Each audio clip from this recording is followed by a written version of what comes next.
श्यामपुर गांव में एक घर था जहां सालों से कोई नहीं रहता था। लेकिन उस घर के सामने सभी लोग अपने अपने घर से रोटी लाकर रखते थे और थोड़ी ही देर में वो रोटी गायब हो जाती थी।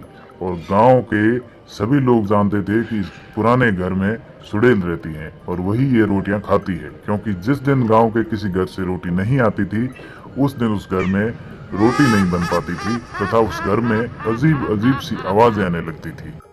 एक दिन उसी गांव में एक नया परिवार रहने के लिए आया था, जिसमें उसकी अम्मा और एक मोहन नाम का लड़का था जो उस गांव में नए रहने के लिए आए थे। बेटा मोहन, बाजार से खाने का सामान ले आओ। मैं खाना बना देती हूँ, शाम होने वाली है। ठीक है अम्मा, मैं अभी बाजार जाता हूँ और सामान ले आता हूँ। थोड़ी ही देर में मोहन बाजार से खाने का सामान लेकर वापस आ जाता है और मोहन बाजार से सामान लेकर आता है। उसके बाद अम्मा खाना बना देती हैं और थोड़ी ही देर में खाना बन जाता है। लेकिन वो लोग गांव में नए थे, इसलिए उनको नहीं पता था कि उनको भी उस घर के सामने रोटी रखनी है।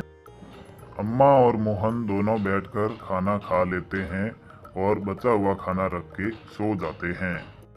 उसी दिन रात को अम्मा और मोहन सो रहे होते हैं, तभी हंसने की आवाजें आने लगती हैं और जोर जोर से हवा चलने लगती है। अगले दिन जैसे ही अम्मा रोटियां बना रही थी, रोटियां अपने आप गायब हो रही थी। मैं कब से रोटियां बना रही हूँ, रोटियां गायब कैसे हो रही हैं? बेटा मोहन, जरा इधर आना। तभी मोहन भी वहां आ जाता है और वहां अजीब अजीब आवाजें आने लग जाती हैं और वहां पड़ी रोटियां मोहन के सामने भी गायब हो रही थी। दोनों ने डर के मारे फैसला किया कि गांव के पास जो मंदिर है उस मंदिर में जाएंगे।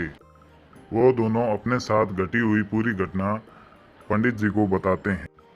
बेटा, गांव के बीचों बीच एक घर है, रोज उस घर के सामने तुम एक दो रोटी रख दिया करो, तुम्हें इस परेशानी से छुटकारा मिल जाएगा।